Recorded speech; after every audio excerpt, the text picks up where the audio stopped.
కర్నూలు జిల్లా ఓరవకల్లు మండలం నన్నూరులో MPPS head మాస్టర్గా పనిచేస్తున్న యాతం ఆదినారాయణ రెడ్డి అనే హెడ్ మాస్టర్ ఇటీవల సస్పెండ్ అయ్యాడు. ఈ విషయాన్ని మనం ముందు వీడియోలో చర్చించాం. దాని కొనసాగింపుగా ఈ రెండో ఎపిసోడ్లో ఆయన గురించి మరిన్ని వివరాలు తెలుసుకునే ప్రయత్నం చేద్దాం. ఈ ఆదినారాయణ రెడ్డి బనగానపల్లి మండలం బత్తులూరుపాడు గ్రామానికి చెందిన వ్యక్తి. ఆదినారాయణ రెడ్డితో పాటు రామేశ్వరరెడ్డి ఈయన మిత్రుడు, ఇంకొక ఆయన కుందూరు వెంకటరమణ ఆయన మిత్రుడు. రామేశ్వరరెడ్డి నంద్యాల మండలం గుంతనాలకు చెందినవాడు. ఇది బత్తులూరుపాడుకు చాలా సమీపంగా ఉంటుంది. తర్వాత ఈ కుందూరు వెంకటరమణయ్య కాలువబుగ్గకు చెందిన వ్యక్తి. సో వీళ్ళు ముగ్గురు విద్యాభ్యాసాలు చేసిన తర్వాత బాగా దగ్గరే మిత్రులుగా స్థిరపడ్డారు. కేవీ రమణయ్య కాకతీయ విద్యా సంస్థలతో స్థిరపడగా బ్యాంకు ఉద్యోగిగా రామేశ్వరరెడ్డి స్టేట్ బ్యాంక్ ఆఫ్ మైసూర్లో ఉద్యోగ జీవితం ప్రారంభించాడు. అలాగే ఆదినారాయణ రెడ్డి గారు ప్రభుత్వ టీచర్గా స్థిరపడ్డాడు. ఈయన బనగానపల్లికి చెందిన కర్ణాటి వెంకటరెడ్డి ఒక వైద్య శాఖ ఉద్యోగి కూతురు కర్ణాటి వెంకట సుభద్రమ్మను వివాహం చేసుకున్నారు. ఆమె కూడా ప్రభుత్వ ఉద్యోగి. ఆమె అంబేద్కర్ రెసిడెన్షియల్ స్కూల్స్ గర్ల్స్ దీంట్లో హెల్త్ సూపర్వైజర్గా పనిచేస్తోంది. ఈ క్రమంలో ఆదినారాయణ రెడ్డి, కేవీ రమణయ్య, రామేశ్వరరెడ్డి ఫ్రెండ్షిప్ కారణంగా సఖ్యతగానే ఉండేవాళ్ళు. Rameswarareddy state bank of Mysore Shamshabad బ్రాంచ్లో పనిచేస్తున్నప్పుడు ఆదినారాయణ రెడ్డి ఆయన్ను తరచూ కలిసేవాడు. ఇదే క్రమంలో సత్యవర్ధన్ అనే వ్యక్తి హైదరాబాద్కి చెందిన గ్రానైట్ వ్యాపారి. ఆయన కూడా బ్యాంకుకు ఆయన అవసరాల నిమిత్తం వస్తూ క్రమంలో ఈయనకు పరిచయం కావడం, సత్యవర్ధన్తో ఏర్పడిన ఫ్రెండ్షిప్ కారణంగా ఆదినారాయణ రెడ్డి ఆయన వ్యాపారంలో పెట్టుబడిగానో లేదా అప్పుగానో ఆర్థిక సంబంధాలు ఏర్పరచుకున్నారు. సత్యవర్ధన్కి విజయం ఎంటర్ప్రైజెస్ అని శంషాబాద్ మధురానగర్ బ్రాంచ్లో అకౌంట్ నెంబరు 640-50-35-155-7 అకౌంట్ నెంబర్ ఉంది.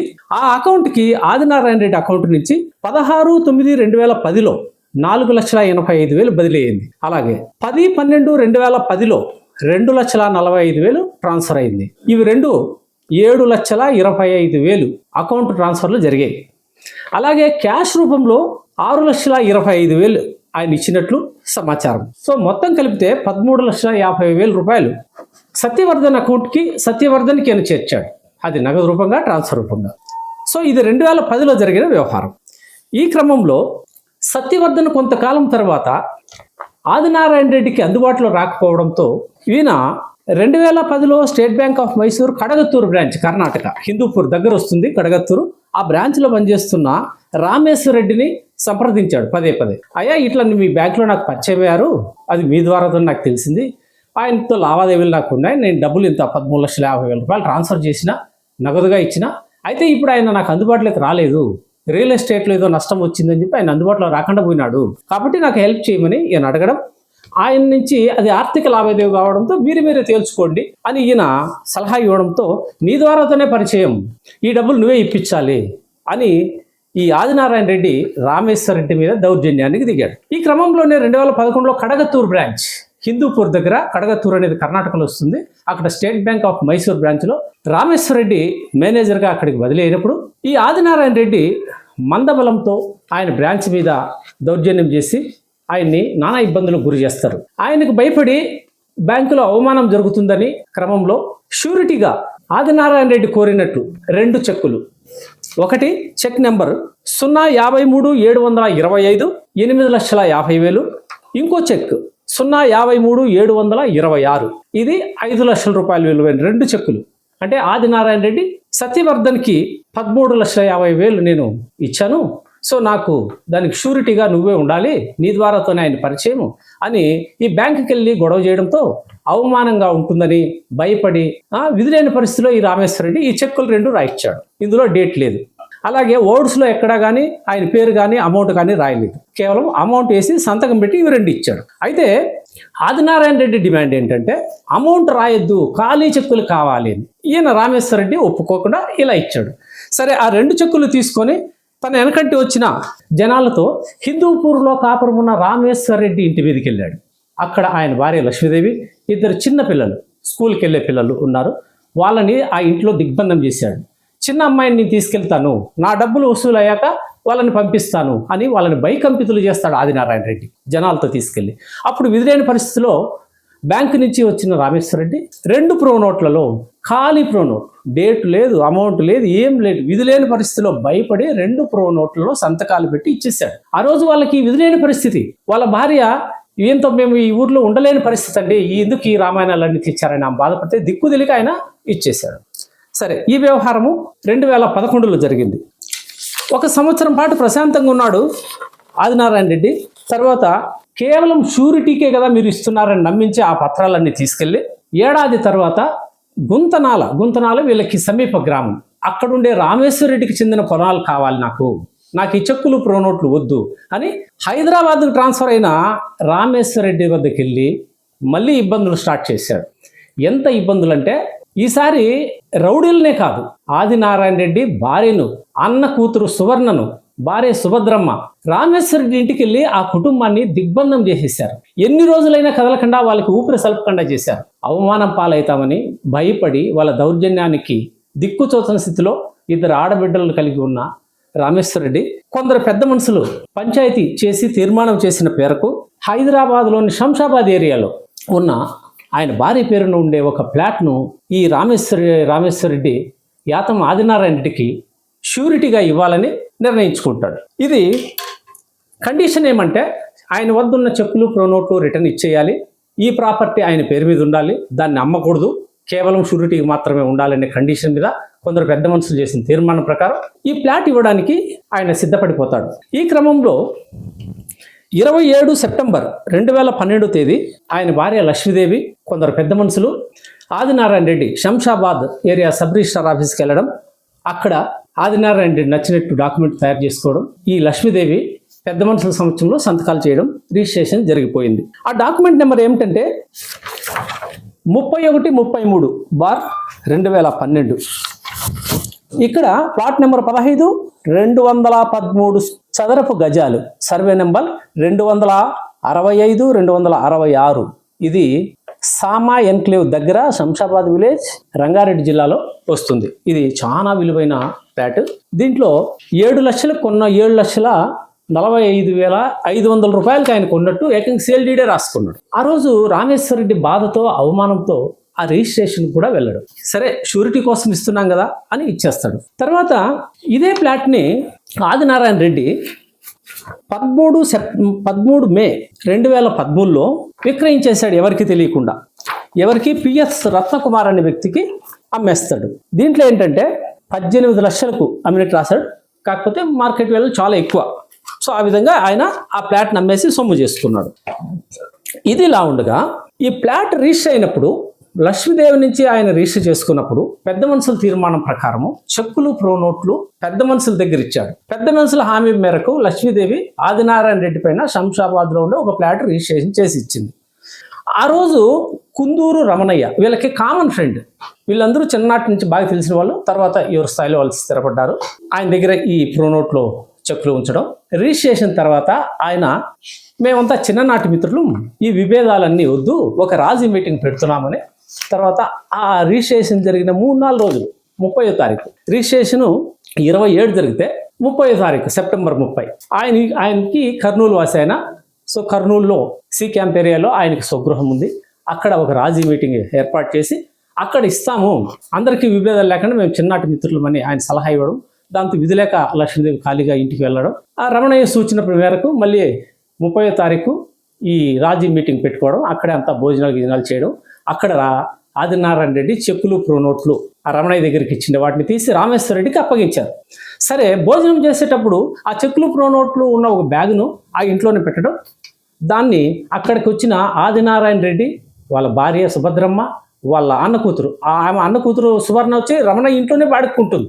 అక్కడే భోజనాలు ఏర్పాటు చేశారు. దాన్ని ప్లాన్గా అక్కడి నుంచి తప్పించేశారు. సో ఆయన అన్నం తిని చేతులు కట్టుకునే లోపల ప్రో నోట్లు చెక్కులు ఉండే బ్యాగ్ వెళ్ళిపోయింది. చాలా ఆందోళన పడిపోయినాడు, అందరిని అడిగాడు, అందరూ కంగారు పడ్డారు. వచ్చిండే వాళ్ళు పెద్దోళ్ళు కూడా ఏమిటి దారుణం, ఆయన సొత్తు ఆయన చేర్చాలి కదా అన్నారు. అందరూ మాకు తెలియదు అన్నారు. ఎవరికి తెలియనా హ్యాండ్ ఓవర్ చేయాలా, ఇది పద్ధతి కాదు అని చెప్పి అందరూ ఒకరికొకరు చెప్పుకున్నారు. సో ఆ రోజు ఆయన వెంటనే పోలీస్ స్టేషన్కి కూడా వెళ్ళాడు. పోలీస్ స్టేషన్కి కూడా పోయి కంప్లైంట్ ఇచ్చాడు. మీరంతా మిత్రులే కదా, ఉంటాయి వెతకండి ఇది అని చెప్పారు. వాస్తవంగా ఈ ఆదినారాయణ రెడ్డి పలుకుబడి వల్ల అక్కడ ఏమీ రామేశ్వర రెడ్డి వల్ల కాలేదు. తర్వాత ఇదే విషయాన్ని అక్టోబర్ 1వ తేదీ బ్యాంకుకు కూడా ఇంటిమేషన్ ఇచ్చాడు. ఫలానా చెక్కులు ఈ ఫలానా చోట నాకు పోయినాయి, వీటిని బ్లాక్ చేయండి, ఎవరైనా బ్యాంకులో ప్రజెంట్ చేస్తే ఎట్టి పరిస్థితులు అమౌంట్ ఇవ్వకూడదు అని చెప్పి ఆయన లెటర్ కూడా రాశాడు. పెద్దల పంచాయతీ మేరకు శంషాబాద్లో ఉన్న ఫ్లాట్ను తన పేరును రిజిస్టర్ చేసుకుంటున్న ఆదినారాయణ రెడ్డి సెంటిమెంట్గా 2 లక్షల రూపాయలు రామేశ్వర రెడ్డి కుటుంబానికి ఇవ్వాలని నిర్ణయించారు. అయితే ఈ రాజీ మీటింగ్, కర్నూలులో జరిగిన రాజీ మీటింగ్లో 50,000 రూపాయలు మాత్రం ఇచ్చి ఇంకో 1.5 లక్ష తర్వాత ఇస్తాను, దానికి కొంత కాలం నాకు టైం కావాలని ఏడాది పాటు టైం పెట్టడంతో అందరూ పెద్ద మనుషులు కూడా ఇది చాలా తప్పు, నువ్వు చేస్తున్నది, నీ పేరుతో రిజిస్టర్ చేసుకున్న తర్వాత కూడా మనం చెప్పిన ప్రకారం ఇవ్వాలి కదా అని చెప్పి వాళ్ళందరూ గట్టిగా మాట్లాడినా. సో 1.5 లక్ష రూపాయలు ఆయనకి డ్యూ పెట్టాడు, ఏడాదిలో ఇచ్చేస్తానని కూడా చెప్పాడు. ఈ చెక్కులన్నీ ఆ రోజు మాయమైపోయినాయి, చాలా వెతికారు, ఎక్కడా కనపడలేదు. చివరికి ఆయన ఆవేదంతోనే, అనుమానంతోనే ఆదినారాయణ రెడ్డి మీద అప్పటికి అనుమానం ఉంది, ఈయన ఏమో చేసినాడు అని చెప్పి అనుమానంతో రామేశ్వర రెడ్డి 50,000 రూపాయలు తీసుకుని వెనుదిరిగిపోయాడు.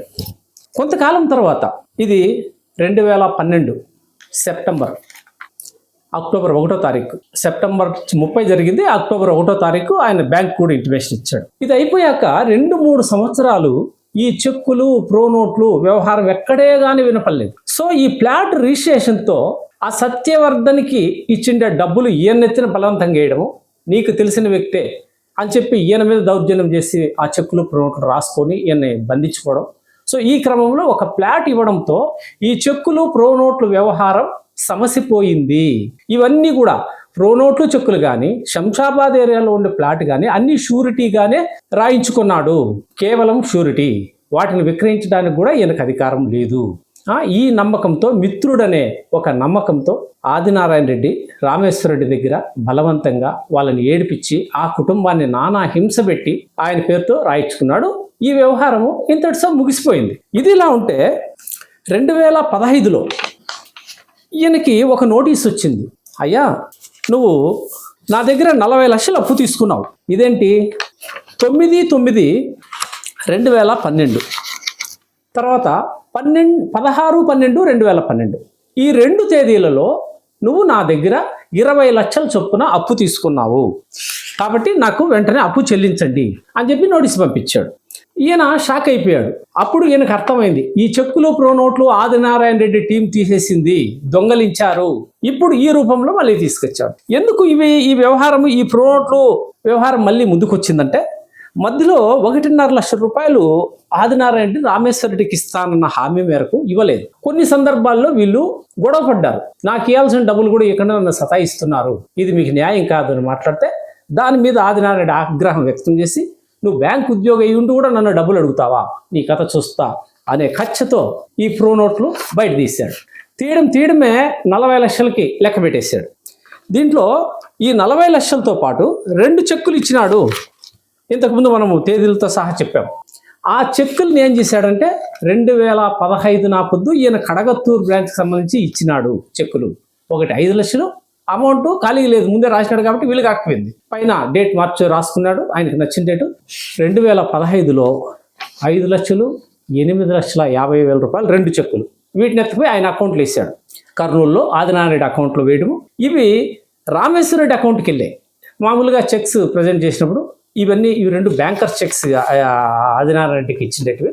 ఈ చెక్స్ వెళ్ళినప్పుడు రామేశ్వర రెడ్డిని సంప్రదించారు బ్యాంక్ వాళ్ళు, ఈ మాదిరి వచ్చాయండి, మీరు దీన్ని క్లియర్ చేయాలి కదా ఏమి అడిగితే, అయ్యా వీటిలో పోయినాయి, నేను ముందే ఇంటిమేషన్ ఇచ్చిన, వీటిని స్టాప్ చెయ్యండి అని చెప్పారు. సో బ్యాంక్ వాళ్ళు కూడా అదే ఎండార్స్ చేశారు, చెక్స్ స్టాప్డ్ బై డ్రాయి అని చెప్పి ఎండార్స్మెంట్ ఇచ్చేశారు. సో ఆ 2 తీసుకొచ్చాడు.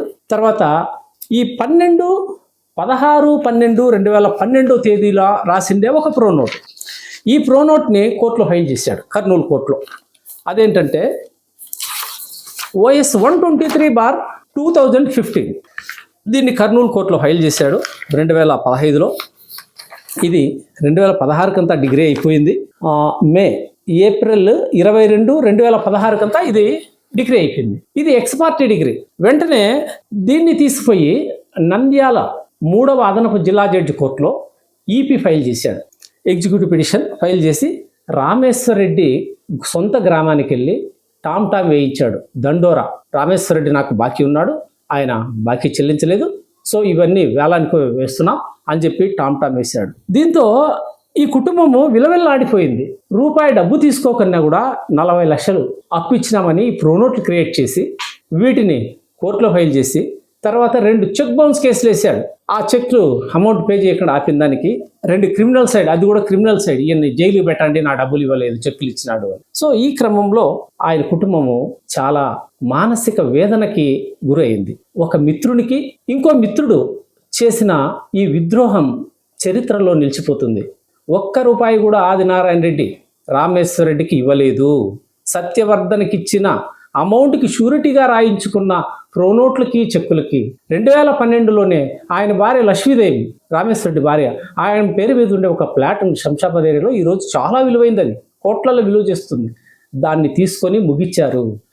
మళ్ళీ కక్ష సాధింపుగా బ్యాంకు ఉద్యోగి ఈయన దగ్గర ఈజీగా డబ్బులు లాగచ్చు, ఆయన భయస్థుడు, మంచి వ్యక్తి, మృదు స్వభావి, ఎవరి మీదకి దౌర్జన్యానికి పోలేడు అన్న అవకాశాన్ని ఆసరాగా తీసుకొని ఆయన కుటుంబం మీద ధ్వంసరచన చేశారు. ఎంత దిగజారిపోయారంటే ఆదినారాయణ రెడ్డి భార్య హైదరాబాద్కి వెళ్ళి ఆ కుటుంబంలో ఉండి చిన్నపిల్లల మీద కూడా గొడవ పెట్టుకుంది. ఎంత సంస్కారహీనంగా వీళ్ళు ప్రవర్తించారు. ఈ పరిస్థితి కొనసాగుతుంటే ఆదినారాయణ రెడ్డి 2013లో నవకాంత్ చిట్ ఫండ్ కంపెనీ తన బినామీల చేత ప్రారంభించాడు. ఎందుకంటే ఆయన ప్రభుత్వ ఉద్యోగి, అధికారికంగా ప్రైవేట్ వ్యవహారాల్లో ఆయన పాల్గొనడానికి చట్టం అనుమతించదు. ఈ క్రమంలో కర్నూలులో ఆయన బాగా పుంజుకోవడం, chit fund company Navakanth chits అంటే 2015 నుంచి వెలిగిపోయింది. ఈ క్రమంలో దీనికి ఒక బిజినెస్ అడ్వైజర్ మాధవ నాయుడు, ఈయన కేవీ రమణయ్య కూడా ఆ నవకాంత్ చిట్ ఫండ్ కంపెనీలో డైరెక్టర్గా ఉంటాడు. ఈ నవకాంత్ చిట్ ఫండ్ కంపెనీతో వీళ్ళు చేసిన అరాచకాలు చాలా పెద్దవి, అవి వేరే ఎపిసోడ్లో చర్చిద్దాం. సో ఈ కుందూరు వెంకటరమణయ్య, యాతం ఆదినారాయణ రెడ్డి, యాతం సువర్ణ, ఈ ఆదినారాయణ రెడ్డి భార్య సుభద్రమ్మ, మరికొందరు ఒకరోజు రాత్రి ఈ ప్రోనోట్లని తయారు చేస్తారు. మాకందిన సమాచారం మేరకు మాధవ నాయుడు అనే వ్యక్తి నవకాంత్ చిట్ ఫండ్కి బిజినెస్ అడ్వైజర్గా ఆదినారాయణ రెడ్డితో చాలా సన్నిహిత సంబంధాలు ఉండేవి. ఆయన ద్వారా ఈ 2 ప్రోనోట్లు అంటే మన రామేశ్వర రెడ్డికి సంబంధించిన 2 ప్రోనోట్లు, ఖాళీ ప్రోనోట్లు దొంగచాటుగా తీసేసి ప్రోనోట్లు బయట తీసి 2012లో 9/9/2012లో 20 లక్షలు, 16/12/2012లో మరో 20 లక్షలు ఆదినారాయణ రెడ్డికి రామేశ్వర రెడ్డికి ఇచ్చినట్లు, అప్పుగా ఇచ్చినట్లు వడ్డీకి ఈ మాధవ నాయుడు చేత తయారు చేయించారు. సో మాధవ నాయుడు ఎందుకు రాశాడు? మాధవ నాయుడు 50,000 రూపాయలు ఆ రోజు తీసుకొని ఈ దారుణానికి దిగజారు. ఎవరైనా ఖాళీ ప్రోనోట్లు, చెక్కుల్లో ఖాళీ సంతకాలు ప్రోనోట్లు పూర్తి చేయడం అంటే ఇది ఏదో వ్యవహారము, తీవ్రమైన వ్యవహారం అనే జ్ఞానము లేకుండా ఈ మాధవ నాయుడు 50,000 కాసిపడి ఈ 2 ప్రోనోట్లు తయారు చేశాడు. ఆ రోజు వీళ్ళ ఒప్పందం ఏమంటే కోర్టులో కూడా ఈయన ఈ విషయం మీద సాక్ష్యం చెప్పాలని, ఈ డబ్బులు వసూలు అయ్యాక 40 లక్షలు, దానికి ఇంట్రెస్ట్లు ఇవి కలుపుకుంటే ఇంకా చాలా ఎక్కువైపోతుంది. ఈ డబ్బులు వసూలు అయ్యాక మాధవ నాయుడికి ఇంకా వాటా 10 లక్షల రూపాయలు మొత్తము ఆయనకి ఇచ్చే విధంగా ఒప్పందం కుదుర్చుకున్నారు. ఈ ప్రోనోట్ను ఆ రోజు రాత్రి అంతా 7 గంటల ప్రాంతంలో ఇది రాసినట్టు సమాచారం ఉంది. దీంట్లో రమణయ్యను రాయమని ఒత్తిడి చేశారు. అయితే రమణయ్య ఇప్పటికే తప్పు చేశాం, మనకు ఆయన ఎటువంటి బాకీ లేడు, ఆయన వ్యవహారం ఎప్పుడో 2012లో ముగిసింది, ఈ ప్రోనోట్లు చెక్కులు వద్దు ఇచ్చేయండి అంటే కూడా వినకుండా ఆయన పక్కకు పెట్టి నేను ప్రోనోట్లు ఎట్టి పరిస్థితుల్లో రాయను అంటే ఈ మాధవ నాయుడు చేత రాయిచ్చారు. At the same time Gopal Reddy, ఈ సువర్ణ, ఈమె one of the important director, ఈమె మొత్తం నడిపించింది నవకాంత్ చిట్ ఫండ్ కంపెనీని on behalf of Adinarayana Reddy, వాళ్ళ అన్న కుమార్తె. ఈమె భర్త దీనికి ఏకైక విట్నెస్గా సంతకం చేశాడు. ఇవన్నీ ఆదినారాయణ రెడ్డి ఆయన భార్య ప్రోద్బలంతోనే జరిగాయి. ఆ రోజు ఆదినారాయణ రెడ్డి, ఆయన భార్య సుభద్రమ్మ, మాధవ నాయుడు, కేవీ రమణయ్య, గోపాల్ రెడ్డి, సువర్ణ, ఇంకొంతమంది కూడా ఉన్నారు. 20 లక్షల చొప్పున 2 ప్రోనోట్లు, ఖాళీ సంతకాలతో ఉన్న 2 ప్రోనోట్లు ఇష్టానుసారం రాసుకొని ఈ మాధవ నాయుడు అనే వ్యక్తి విచక్షణ లేకుండా తన స్వార్థ ప్రయోజనాల కోసం 50,000 కాసిపడి రాసేశాడు. ఈ పత్రాలను 2015లో ఇట్లా సృష్టించిన నకిలీ పత్రాలను ఆదినారాయణ రెడ్డి తీసుకెళ్లి కర్నూలు జిల్లా కోర్టులో కేసు ఫైల్ చేయడం 2015లో OS 123/2015గా ఫైల్ చేయడం, దీంట్లో ఎక్స్ పార్టీ ఆర్డర్గా దీన్ని డిగ్రీ తీసుకోవడం, తర్వాత నంద్యాల కోర్టులో దీని మీద ఈపీ ఫైల్ చేశారు. అంతా చకచకా జరిగిపోయాయి. ఈపీ కూడా 45/2015 2017. వెంటనే రామేశ్వర్ రెడ్డి సొంత గ్రామం గుంతనాలకు వెళ్ళడం, అక్కడ టామ్ వేయించడం, మొత్తం ఆయన పరువు బజారు పాలు చేసేసారు. సో రామేశ్వర్ రెడ్డి కుటుంబం ఈ మాధవ నాయుడు, ఆదినారాయణ రెడ్డి చేసిన ఈ దారుణం వల్ల చాలా చితికిపోయారు, మానసికంగా కృంగిపోయారు. గ్రామంలో వాళ్ళు ఆ పరువు ప్రతిష్ఠ కోసం బ్రతికే మనుషులు. మృదు స్వభావి రామేశ్వర్ రెడ్డి ఈ గుంతనాలలో ఉండే సొంత భూములు పోతే నా పరువు పోతుందని శంషాబాద్లో కోట్ల విలువ చేసే ఫ్లాట్ని వీనికి అప్పగిచ్చేశారు. 2012లో రామేశ్వర్ రెడ్డి ఆదినారాయణ రెడ్డి దగ్గర 20 లక్షల చొప్పున 2 సార్లు అప్పు తీసుకున్నాడని వీళ్ళు ప్రోనోట్లు క్రియేట్ చేసిన నాటికి వాస్తవ పరిస్థితి ఏమిటంటే ఆదినారాయణ రెడ్డి ఆయన భార్య ఇద్దరి జీతం కలిపినా రామేశ్వర్ రెడ్డికి వచ్చే జీతంతో సమానం కాదు. రామేశ్వర్ రెడ్డికి 51,588 రూపాయలు ఆ రోజు గ్రాస్ శాలరీ ఆయనకు వస్తుంది. అంటే ఆయనకు వీళ్ళ దగ్గర అప్పు చేయాల్సిన అవసరమే లేదు. ఈ పాత ప్రోనోట్ను తీసుకొని వీళ్ళు ఇష్టానుసారము మాధవ నాయుడు సహకారంతో వీటిని క్రియేట్ చేశారు. ఆదినారాయణ రెడ్డి, మాధవ నాయుడు అమానవీయ చేష్టల వల్ల రామేశ్వర్ రెడ్డి కుటుంబం మానసిక వేదనతో కుమిలిపోయింది. గ్రామంలో దండోరా వేయడంతో ఆ కుటుంబ పరువు గంగలో కలిసిపోయింది. అలాగే చేయని నేరానికి ప్రోనోట్లు సృష్టించుకోవడం, చెక్కులు ఇష్టాచారం రాసుకోవడం, వాటిని కోర్టులో వేయడంతో కోర్టు కేసులతో ఆయన మానసికంగా కృంగిపోయాడు. దాదాపుగా ₹1 కోటి మళ్ళీ బాకీ ఉన్నట్లుగా ఇవన్నీ సృష్టించారు. ఈ కుటుంబంలో కచ్చలు ప్రారంభమైపోయినాయి. రామేశ్వర రెడ్డి కుటుంబం ఏకంగా ఈ దారుణం తట్టుకోలేక ఆత్మహత్యకే ప్రయత్నం చేసింది. సామాన్య కుటుంబాలు కోట్ల రూపాయలు రావాల్సి వస్తుందనుకుంటే సాధ్యమయ్యే పనేనా? కనీస జ్ఞానం లేకుండా మాధవ నాయుడి అవివేకంతో, దురాలోచనతో, డబ్బుకు దాసోహం అయిపోయి చేసిన ఈ దారుణం వల్ల ఆ కుటుంబం ఎన్నో రాత్రులు, నిద్ర లేని రాత్రులు గడిపింది. కుమిలిపోయింది, ఏడ్చి కుమిలిపోయింది. ఈ అమానవీయ సంఘటనకి, ఈ సంఘటనలో బాగుపడిన వ్యక్తులు, లాభపడిన వ్యక్తులు ఎవరంటే ఆదినారాయణ రెడ్డి కోట్ల విలువ చేసే వాళ్ళ ఫ్లాటు హైదరాబాద్లో పేర్కొన్నాడు. తర్వాత ప్రోనోట్లు ఇవి క్రియేట్ చేసి చెక్కులు కోర్టులో ఫైల్ చేశాడు. డిగ్రీలు తీసుకునేసినాడు, ఎక్స్పర్ట్ డిగ్రీలు. అవి ఎటువైపు వెళ్తాయనే భయంతో వీళ్ళకి దిక్కుతోచక విలవిలలాడిపోయారు. ఈ మాధవ నాయుడు చట్టం తెలిసినా జ్ఞానం లేని వ్యక్తి.